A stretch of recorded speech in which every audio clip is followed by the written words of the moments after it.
ಎಲ್ಲವೂ ಕೂಡ ಚರ್ಚೆಯ ಹಂತದಲ್ಲಿದೆ, ದೆಹಲಿಯಲ್ಲಿದೆ. ಈಗ ನಮ್ಮ ಮುಂದೆ ಇರತಕ್ಕಂಥ ಗುರಿ ರಾಜ್ಯದಲ್ಲಿ ಇವತ್ತು ಸದಸ್ಯತ್ವ ಅಭಿಯಾನ ಅದನ್ನು ಇನ್ನೂ ಕೂಡ ಚುರುಕುಗೊಳಿಸಬೇಕಾಗಿದೆ. ಮುಂದಿನ ಒಂದೂವರೆ ತಿಂಗಳು ಸದಸ್ಯತ್ವ ಅಭಿಯಾನದಲ್ಲಿ ನಮ್ಮೆಲ್ಲ ಕಾರ್ಯಕರ್ತರು ಬ್ಯುಸಿ ಇದ್ದಾರೆ. ರಮೇಶ್ ಜಾರಕಿಹೊಳಿ ತಮ್ಮ ನಾಯಕತ್ವವನ್ನು ಒಪ್ಪಲ್ಲ ಅಂಡ್ ಬಿಜೆಪಿ ತತ್ವ ಸಿದ್ಧಾಂತದ ಮೇಲೆ ನಡೀತಾ ಇಲ್ಲ ವಿಜೇಂದ್ರ ಅವರು ಅಂತ ಹೇಳ್ತಾ ಇದ್ದಾರೆ. ರಮೇಶ್ ಜಾರಕಿಹೊಳಿ ಅವರು ನನ್ನ ವಿಜೇಂದ್ರನನ್ನು ನಾಯಕನನ್ನಾಗಿ ನಾವು ಒಪ್ಕೊಳ್ಳೋದಿಲ್ಲ ನಾವು ಮಾತನ್ನು ಹೇಳಿದ್ದಾರೆ. ನಾನು ಸ್ವಾಗತ ಮಾಡ್ತೇನೆ.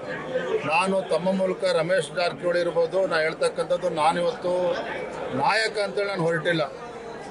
ನಮ್ಮ ಪಕ್ಷದ ವರಿಷ್ಠರು ಹಿರಿಯರು ನನ್ನನ್ನು ರಾಜ್ಯದ ಅಧ್ಯಕ್ಷನನ್ನಾಗಿ ನನ್ನ ನೇಮಕ ಮಾಡಿದ್ದಾರೆ.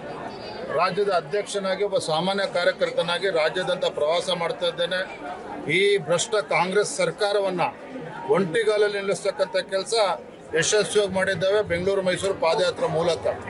ಇನ್ನು ಎರಡನೇ ವಿಚಾರ, ಒಂದು ಸಂತೋಷ ಏನಂತ ಹೇಳಿದ್ರೆ ರಮೇಶ್ ಜಾರಕಿಹೊಳಿ ಅಂತವ್ರ ಬಾಯಲ್ಲೂ ಕೂಡ ಪಕ್ಷದ ಸಿದ್ಧಾಂತ ಬರ್ತಾ ಇರ್ತಕ್ಕಂಥದ್ದು, ಈ ವಿಚಾರಗಳು ಬರ್ತಾ ಇರ್ತಕ್ಕಂಥದ್ದು ಒಳ್ಳೆಯ ಬೆಳವಣಿಗೆ ಇದೆ. ಕಾಂಗ್ರೆಸ್ ಕೊಡುಗೆ ಅಂತ ಶಿಕಾರಿಪುರದ ಗೆಲುವು ಕಾಂಗ್ರೆಸ್ ಕೊಡುಗೆ ಅಂತ ಡಿ ಕೆ ಶಿವಕುಮಾರ್ ಹೇಳಿದ್ರು.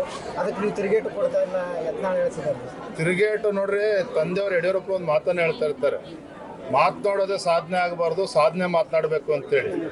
ಏನು ಬೆಂಗಳೂರು ಇವ್ರದೇ ಸಾಮ್ರಾಜ್ಯ ಅಂತೇಳಿ ಬರಿತಾ ಇದ್ರು. ಬೆಂಗಳೂರು ಗ್ರಾಮೀಣ ಲೋಕಸಭಾ ಕ್ಷೇತ್ರದಲ್ಲಿ ಬಿಜೆಪಿ ಬಾವುಟನ ಹಾರಿಸಿದ್ದೇವೆ. ವಿಜೇಂದ್ರ ನಾನು ಕೂಡ ಮಾತನಾಡ್ತಕ್ಕಂಥ ವ್ಯಕ್ತಿ ಅಲ್ಲ, ಕೆಲಸ ಮಾಡಿ ತೋರಿಸ್ತಕ್ಕಂಥದ್ದು, ಅದನ್ನು ತೋರಿಸಿದ್ದೇವೆ. ಧನ್ಯವಾದ.